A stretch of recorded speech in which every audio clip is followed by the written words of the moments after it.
Alright, so the Overlord collab will be dropping, I think about, is it 10 hours or something after this video goes live. So I want to talk about the banner. Is it worth pulling for these two new characters? I guess plus the other ones. Obviously not everyone has the old collab characters, it's just most people playing the game right now and watching my videos were around like 10 months ago. Like, it's not even been that long since the last Overlord collab. It's not like Slime. When Slime returned, it was like, hey, a lot of you guys probably don't have Slime because they released like a long time ago. Nah, you know, Overlord was... it's so fresh in everyone's mind that everyone's like, what? Already? In any case. The banner is very good. I think this is a very hard banner to skip because the unit that is like the main character of this collab, Demiurge, is just very, very impressive. And the banner itself isn't bad for a collab. Gelda, I have seen so many people, you know, be very excited by the fact that she has returned finally. Had she returned on any good banners? No, right? She returned on... It was a bad banner. What was it? Was it Baldur? I don't remember exactly, but she had returned a bad banner, I'm pretty sure. And only now she has returned an actual good value banner. So, you know, picking up a copy of Gelda is going to be very, very good for anyone. Obviously, we have the free character that everyone should have, so I guess I'll exclude him from the conversation, but Kokaitis is very useful. Very, very good character to have on your account. In any case, the two main characters, Demiurge and Narberal. I will first talk about Demiurge because he's actually super good. Right now, people have been using him on a few different teams, but mainly you're looking at a standard demon team. Let me actually even pull up PvP here, just to show some examples. You're looking at him on the standard demon team, and to be frank, right, like everyone watching like should be able to build like this team, right here, that's on right now. Gelda is in the banner. Nanashi, my god, you have Nanashi. DK melee, there's no way you don't have DK melee if you are any smart with your gems. December is the time to pull for a festival because melee festivals are always worth summoning. And the crazy thing is, you could have said no, Assault Melee was not worth summoning, but then Assault Melee has been kind of a crazy unit that comes back here and there. And honestly, it's pretty good right now as well. Like, I think every melee festival has been worth summoning. Some fall off faster than others, like Purgatory Melee has fallen off like rather quickly compared to like Trader Melee because it was more of a PvP focused character, but DK Melee does not have those faults. In any case, DK Melee is a character a lot of you, if not everyone here, should have. He returned on the anniversary banner. And then you look at more teams, I might not even find one, but he can be used with other variations of demons. Instead of using Nanashi, you can use Chandler if you pulled them, which a lot of people probably didn't. But most people are going to be in this version. You can run him on an unknown variant just because it's so good if you want to as well. It's not ideal, but if you want to, you could as well. So Demiurge by himself is so worth pulling. So worth pulling. It's like, he's a festival unit. Like, he is as good, if not better, than most festival releases we've had recently. And I would say he's a better unit than Sabnak. Not even close, bro. He's a much better unit than Sabnak. He's a much better unit than Festival Golfer. Like, he is so powerful. And he is double the rates of a festival. And you can pick him at 600 instead of 900. I think that this character is not one that's an easy skip. Will he age? That's a difficult thing to answer because I think he has a lot of qualities about him that will stop him from aging fast. For one, he isn't just damage. I think that the characters that age the fastest are the ones that are just damage. He is not that. He does do a lot of damage, but I think that the more important thing that he does is the overall team protection and damage increase. He gives the team damage reduction, basic stats, he reduces damage on enemies, which is essentially damage reduction, but I guess... I'm assuming the math is different, but whatever, who cares, right?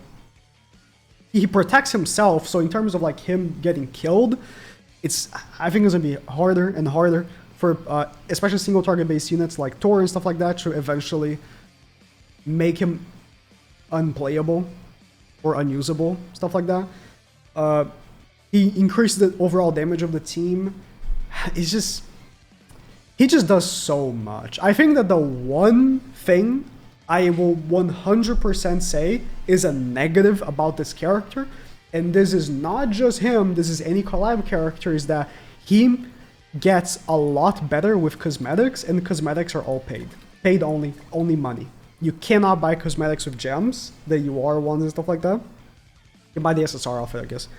And that is a negative that has plagued collabs for as long as time exists.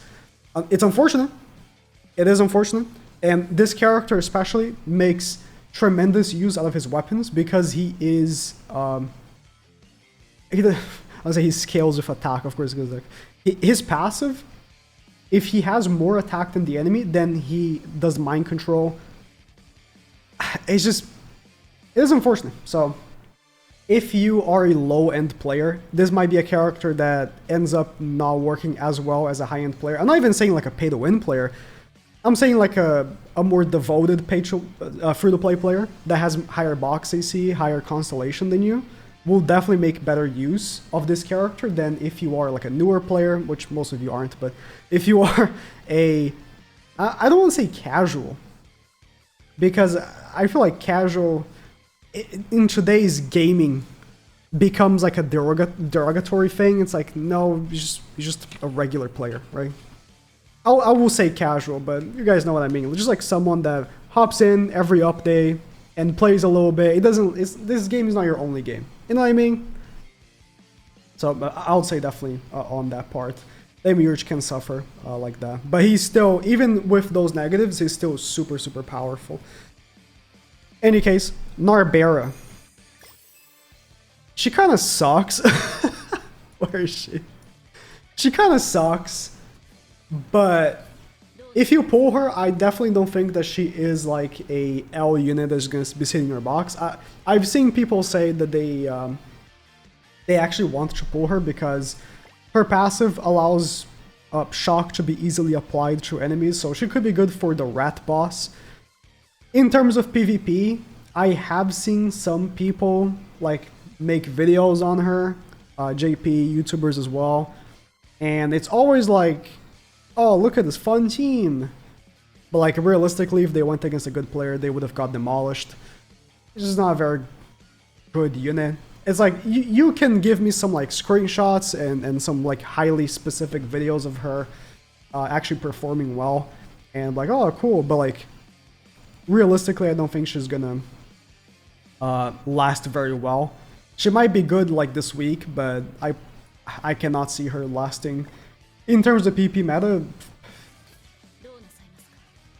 for like a month, really. Especially if they drop on the unknown character, like this unit's gone. It's just gone. Yeah, I was actually trying to come up with like more positives for her, but she's just really mid, and that's like the end of that. She's just kind of mid, but no, she's not terrible. It's just, again, mid is another one of those words that has, it's like if you call something mid, they are just garbage. Even if I call something good, people get like offended. Like, you're not saying that it's the best thing that has ever existed in the history of time. So, words have very different meanings in gaming for some reason these days. But yeah, she's just mid. She's like middle of the pack. She's okay. She's not terrible. She's not amazing. She's just okay. And if you get her, I mean, it is probably worth actually leveling her and stuff like that. You might make some use of her for like niche PvE uses, but nothing special. The old characters. So let's start with Ainz. Ainz got a very minor buff to his stats. I say minor, but he actually got the most buffs to his stats. The thing is, he's good. Again, I'm using the word good, not best thing in the world, because I mean he's okay. He's good. He's not meta. If you have him 6/6, right, for his ult passive, I think you can definitely have fun with this character. You're not going to use him on top 100. Not that like anyone watching here probably actually plays that thing, but you can have fun with this unit. If you have him 6/6, if you really want to, you can make like a very fun team with him and have a good time. That was before the buff. Like that was how he was before the buff. I don't think the buff changed that. He is better now post buff. For sure, he's a better unit, but it didn't change. It didn't move him a tier up, if that makes sense. I will have a tier list, by the way. I just have been very busy, so I didn't have time to actually update all the units that I haven't updated yet either. But I'll have it tomorrow. By the time the global update drops, I'll probably drop it alongside it. But he didn't move up. He's nice, but he didn't move up. I almost want to say Albedo did, because she's really good right now. It's crazy because her buff was almost meaningless.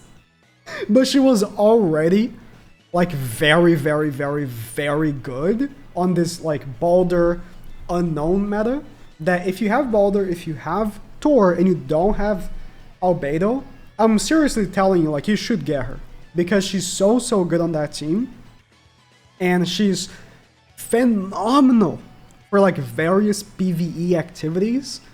So, I mean, just having this unit on your account is just such a W that, I mean, it's great that she has returned. So that everyone that, you know, got unlucky last collab and maybe didn't pull her has an opportunity to actually get her now. So that's cool, right? If you didn't get her last time, get her now for sure. Very worth having this unit.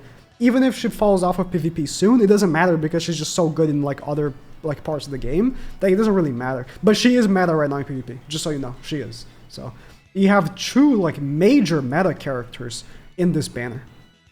It's so good value. Like anyone saying that they're skipping because they don't like Overlord or something, that I saw a lot of people saying that. It's like, cool, I mean, sure, do whatever you want, but like, you are skipping two meta units. If you've been summoning on these shitty OCs because they're meta, and then now it's your stopping point, like, you know what I mean? Shaltier is, yeah. I think they could have buffed her more. She could have, I think she was the one character from this collab that they really could have gone in and like rewritten a little bit of her passive, I feel like. Because when she dropped, she was pretty nice, and some teams made good use of her, but she wasn't like the meta. Which is fair, not every character that drops has to be the meta. If every character that dropped was, it would be very annoying, right? But yeah, she's just, again, just like Ainz, I think you can have a good time using this unit in PvP. I've seen some people use her in Rat, which I think, I guess, I don't know why you would, but if you want to. The buff didn't change her much. She barely got buffed, so whatever she was before she is now, she's okay. Kokaitis is goated, and he's free, so don't worry about him. You're gonna get him for free anyways. He's goated, so there's no need to talk about him. He's just goated. What can I say? Yeah, I think this collab is very good in terms of the selection of characters, like unit-wise, and the value is very good in comparison, especially to other collabs we've had in the past. But I think that the recency bias has made a lot of people not feel too great about it. That's why it's not very hype. In any case, some other stuff has dropped with this update. Mainly, they actually added coins to top 100, if you are unaware. Can I see this here? Yeah. There's like these new coins.